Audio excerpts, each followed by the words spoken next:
It's the end of day 54.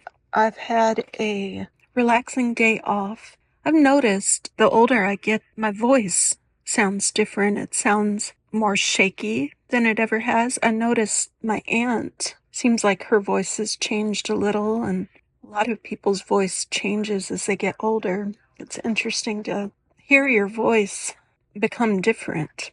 Anyways, I have not done a whole lot today. I've done laundry, a couple loads, dishes, cleaned up this and that. I was walking out into the living room and something caught my eye. I looked up and there was a ginormous spider on the ceiling. This thing looked like one of those dinner plate spiders in Australia. I'm over exaggerating just a little bit, but it was at least 3 inches wide. Huge legs. In the living room, we have 12-foot ceilings at least, so not like I could get to it.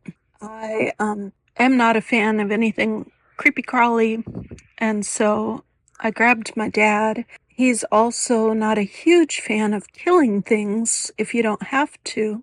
So I left him out there with it, and he got the brilliant idea. He was going to attempt to take the broom and kind of guide it to the front door and outside, and that did not go well. It moved maybe about 5 feet, which is further than I thought he would get it. I thought it would drop on the couch, and then we'd never find it, and it would kill us in the middle of the night. But it did not drop on the couch. He ended up accidentally touching it, and it fell off the ceiling, but it was already like over the middle of the clear floor at that point, and this man took the broom and started wailing on it on the floor. It ran and hid under some laundry on the floor that we were doing, and he grabbed the laundry and it fell out and started running, and he squished it with his foot. Anyways, what's your thought about that? I try not to kill anything living apart from like roaches. I will kill a roach if I ever saw one, but and ants, I'm never sure how to get those outside because they usually come in swarms of, a whole bunch when they do get in the house. And I'm not sure how to guide 20 little ants outside. My mom used to say, "I'm sending this insect into the afterlife." Or she would say, jokingly, "I'm leveling it up. You believe in reincarnation. We're just leveling the spider up to the next life form. It may come back as a cat." My mom was a little nutty, not in a bad way. She had a good sense of humor. I guess this upcoming week I should hear back from both jobs, see if I've gotten either one. I took my phone and I thought I took my charger with me to work yesterday. And in the morning, I noticed it was like 20%, so I went to plug it in and could not find my charger. And I still haven't found it. I'm not sure where it's at. But my phone, of course, is dead, and it's the only charger that works for that phone. So if I don't find it tomorrow, I guess I'm going to have to get a new charger because my phone's completely dead. I can get messages from, like if somebody else has an iPhone, the message will come through my iPad. But if they don't have an iPhone, I don't get a message. So anyways, it really would be nice if I got both jobs. I would take both of them and have 4 jobs plus my little businesses. I've sold 3 things this weekend, small things, so not a lot of money, but it's 3 extra sales. So a photograph is going to England, a photograph is going to a state, I don't remember where, I think maybe Georgia, and then I do some graphic design work too, and one of those is going to Washington, I believe. So anyways, it's nice to have different streams of income instead of just one place. I know from listening to people who make a lot of money talk that, you've got to learn to make money while you're sleeping to ever have a life of abundance. And I have some automated things that are passive income, but not a lot. I haven't set up a lot yet, and they don't make a lot of money for sure. So I've been thinking about one of the reasons I feel like I can't move forward. Can't is the wrong word. I'm not sure how to move forward.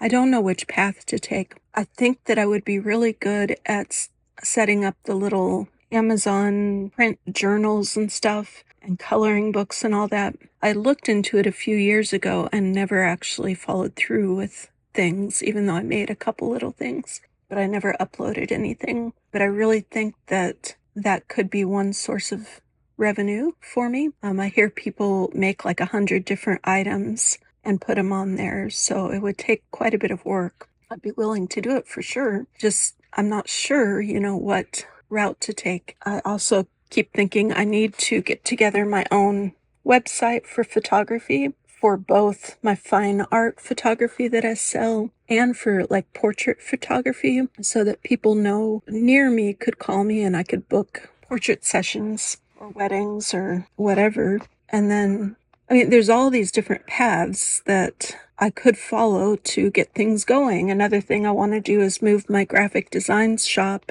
It's on Etsy right now. I'd like to move it off of there because they keep changing rules, and honestly, it's hard to get found on there with so many new shops being open all the time. I've also thought about doing an art YouTube channel, and I have a couple Facebook pages that are almost 100,000 followers. They are not, one of them is not, it's like a fan page for an 80s thing. So technically, it's not me that they're following, it's this fan page thing, but I think I found a way that I can incorporate and bring in people to a new art YouTube channel and get it to grow pretty quickly. Also, I've been thinking of reels I could do. I just want to be very careful not to get sued on there because it's a product that came out in the 80s. I don't want to go into it too much and say what it is, but it's a product and it's, of course, copywritten. It's what I'm sharing. I always put copyright on it and credit the right people.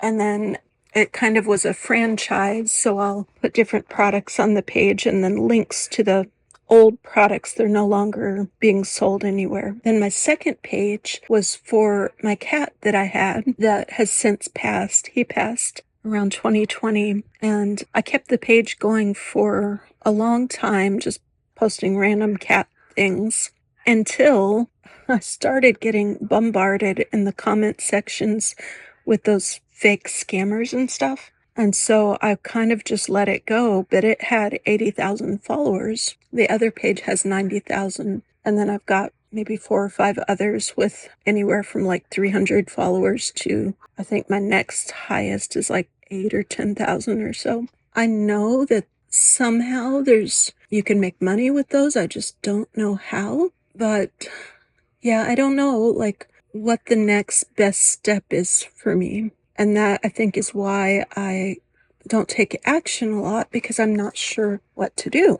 And then also every week is full of like, I still have to do my income taxes. So I've got to get that done. My sister has paperwork, and I don't mean to make excuses. I just am I'm not good with making solid and quick decisions and sticking with them when there is not a deadline or payoff to something. It's a fault I have, and I'm just not sure how to self-govern in that way, I guess. Like if somebody told me, I need you to get X done today, I totally do it. But when it's me prioritizing what needs to be done is hard for me, especially when there's so much. One of those things, that realizing where our faults can be a good thing because we know what we need to work on. That is that. I am going to be working pretty heavily on my income tax next week because that has to get done. Hope everyone has a good night or day wherever you are.